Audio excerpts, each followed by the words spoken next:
3월 8일 월요일 부끄럼 없는 충성. 2010년 싱가포르의 한 신문에 8명의 노인에게서 얻은 삶의 교훈에 대한 특별한 기사가 실렸습니다. 기사는 이렇게 시작합니다. 나이가 들면 몸과 마음에 어려움이 생기지만 한편 더 좋아지는 부분이 있다. 사람의 감성이나 사회성에 대한 지식이 풍부해진다. 과학자들은 이것을 지혜라는 귀중한 자질로 정의한다. 바로 연륜에서 오는 지혜를 말한다. 실제로 지혜로운 노인들은 우리에게 삶에 대해 많은 것을 가르쳐 줍니다. 그러나 성경에는 이것을 깨닫지 못했던 새로 즉위한 왕의 이야기가 있습니다. 열왕기상 12장 3절을 보면 솔로몬 왕이 죽자 이스라엘의 온 회중이 와서 르호보암에게 탄원했습니다. 그들은 새 왕에게 부왕 솔로몬이 그들에게 부과했던 가혹한 부역과 무거운 세금을 줄여달라고 요청했습니다. 그러면 르호보암을 충성으로 섬기겠다고 했습니다. 젊은 왕은 처음에 노인들과 의논하였습니다. 그러나 노인들의 충고를 거절하고 자기와 같이 자라온 젊은 사람들의 우매한 조언을 받아들였습니다. 그는 백성들의 멍해를 더욱 가중시켰습니다. 결국 그는 자신의 무모함으로 인해 그의 나라를 거의 다 잃어버렸습니다.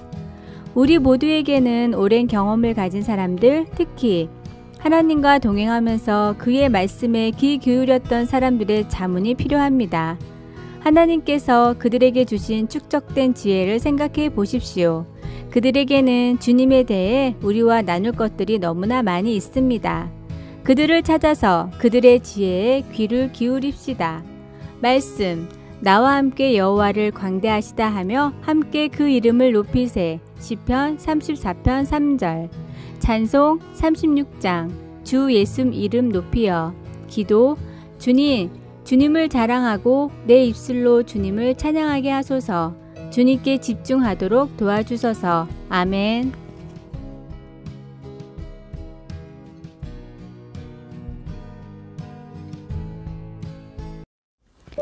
3월 9일 화요일 신앙 안에서 성장하라.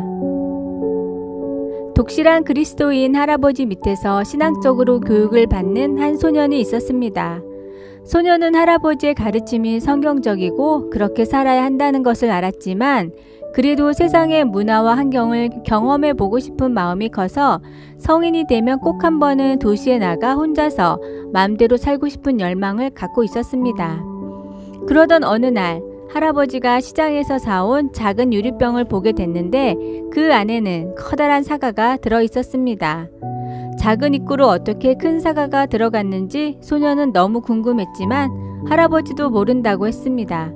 그러다 우연히 시장을 가서 같은 장식품을 판매하는 곳을 봤는데 거기서 소년은 사과가 어떻게 들어갔는지를 알게 되었습니다.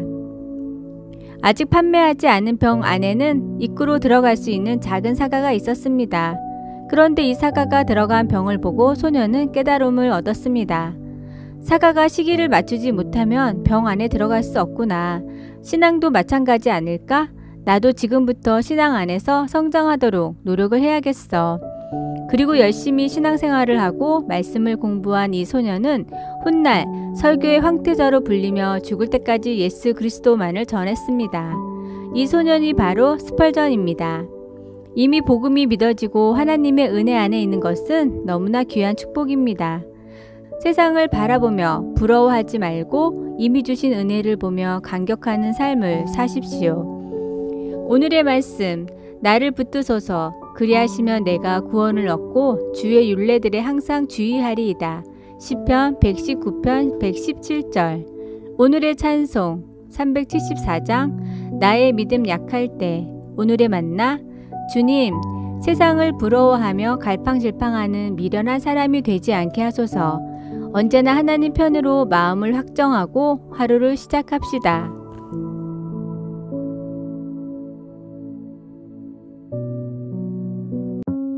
3월 10일 수요일 세 글자에 담긴 믿음.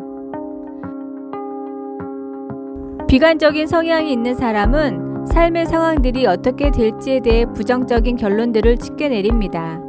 하던 일이 잘 안 되면 다른 일도 전부 잘못될 것이고 심지어는 하던 일과 전혀 상관없는 일도 이젠 할 수 없을 거라고 쉽게 단정해 버립니다. 그리고 더 슬픈 것은 내가 아무것도 제대로 못하는 형편없는 사람이라는 생각이 드는 것입니다. 한 가지를 잘못하면 여러 다른 일에도 불필요하게 감정이 상하는 것입니다. 우리는 하박국 선지자가 하나님이 보여주신 것들을 보고 어떻게 반응했을지 쉽게 상상할 수 있습니다. 그는 하나님의 백성들에게 닥칠 고난들을 보고 나서 큰 절망에 빠질 수도 있었습니다. 길고 험한 날들이 사람들 앞에 놓여 있었기 때문입니다. 상황은 참으로 암울했습니다. 과일도 고기도 편의시설도 없었습니다. 그의 말을 들으면 아무 희망 없는 비관의 늪에 빠지게 됩니다. 그러나 선지자는 세 글자로 된 단어 하나로 우리를 다시 흔들어 깨웁니다. 그 말은 그러나였습니다. 그러나 나는 여호와로 말미암아 기뻐하리로다. 하박국 3장 18절. 하박국은 다가올 모든 고난을 내다보면서도 다만 하나님의 하나님 되심으로 기뻐할 수 있었습니다. 우리는 때로 문제를 과장할 때가 있지만 하박국은 실제로 극심한 어려움을 당했습니다. 하박국이 그런 순간에 하나님을 찬양할 수 있었다면 우리도 할 수 있을 것입니다. 우리는 절망의 깊은 수렁에 빠졌을 때 우리를 건지시는 하나님을 바라볼 수 있습니다. 말씀. 나는 여호와로 말미암아 즐거워하며 나의 구원의 하나님으로 말미암아 기뻐하리로다. 하박국 3장 18절. 찬송 191장. 내가 매일 기쁘게. 기도. 주여, 주님은 나의 모든 기쁨의 이유가 되십니다. 나의 현실이 고통스럽고 어려울 때 주님께 시선을 고정할 수 있도록 도와주소서. 아멘.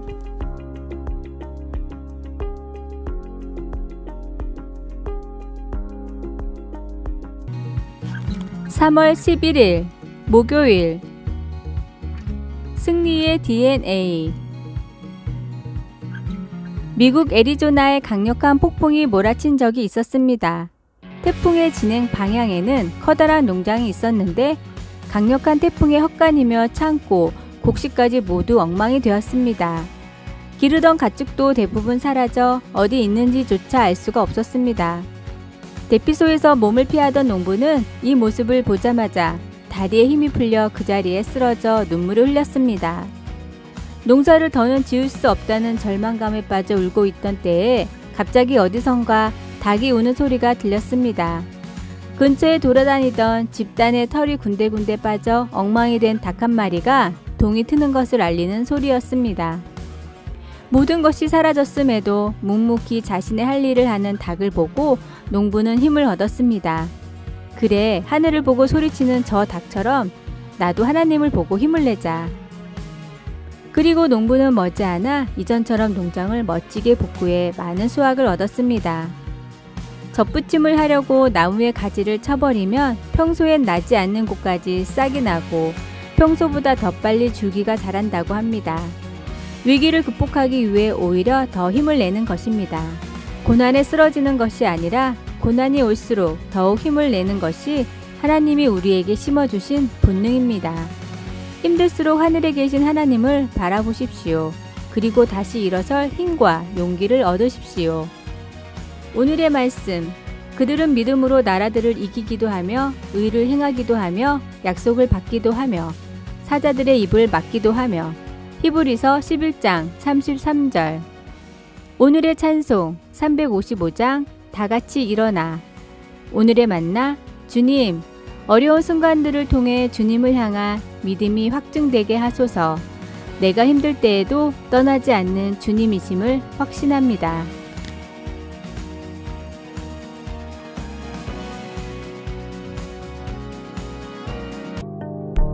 (3월 12일) 금요일. 속삭이는 말. 한 젊은 남자가 비행기 좌석에 앉아 안절부절 못하고 있었습니다. 비행기 창문 쪽을 불안한 눈길로 두리번거리다가 눈을 감고 심호흡을 하며 안정을 찾으려고 애썼습니다. 그러나 소용이 없었습니다. 비행기가 이륙하자 그는 몸을 앞뒤로 천천히 움직여 보며 진정하려 했습니다. 통로 건너편에 앉아있던 한 나이든 여성이 젊은이의 발에 손을 얹고 다정하게 말을 건네며 그의 관심을 다른 데로 돌려 긴장을 풀어주었습니다. 이름이 뭐예요? 어디 사세요? 아무 일 없을 거예요. 잘하시네요. 이런 말들을 차분하게 해주었습니다. 그 부인은 젊은이에게 짜증을 내거나 모른 체 할 수도 있었습니다. 그러나 그에게 다가가 몇 마디 말을 해주었습니다. 그저 사소한 이야기였습니다. 3시간 후 비행기가 착륙하자 그는 도와주셔서 너무 감사합니다 라고 말했습니다. 이렇게 온유한 마음씨를 보여주는 아름다운 장면은 보기가 드뭅니다. 많은 사람의 경우 친절한 마음은 저절로 생기지 않습니다. 우리의 첫 번째 관심은 대개 우리 자신이기 때문입니다. 바울 사도는 서로 친절하게 하며 불쌍히 여기라 에베소서 4장 32절 라고 강하게 권유하였지만 우리 힘으로 다 할 수 있다는 뜻은 아니었습니다. 예수님을 믿어 새 생명을 얻고 나면 성령님이 변화시키기 시작합니다. 친절은 우리의 생각과 태도를 새롭게 하시는 성령님의 지속적인 사역입니다. 23절. 긍휼히 하나님께서는 우리 마음에 역사하셔서 우리도 이제 다른 사람에게 다가가 조용한 위로의 말로 그들의 삶을 어루만지게 하십니다. 말씀 오직 덕을 세우는데 소용되는 대로 에베소서 4장 29절. 찬송 427장 마음 가난한 사람. 기도 주님 누군가에게 희망을 주고 짐을 덜어주고 용기를 줄 수 있게 저를 사용하소서. 아멘. 아래의 빨간색 구독 글자를 누르시어 더 많은 전도의 열매를 맺으시길 기도합니다.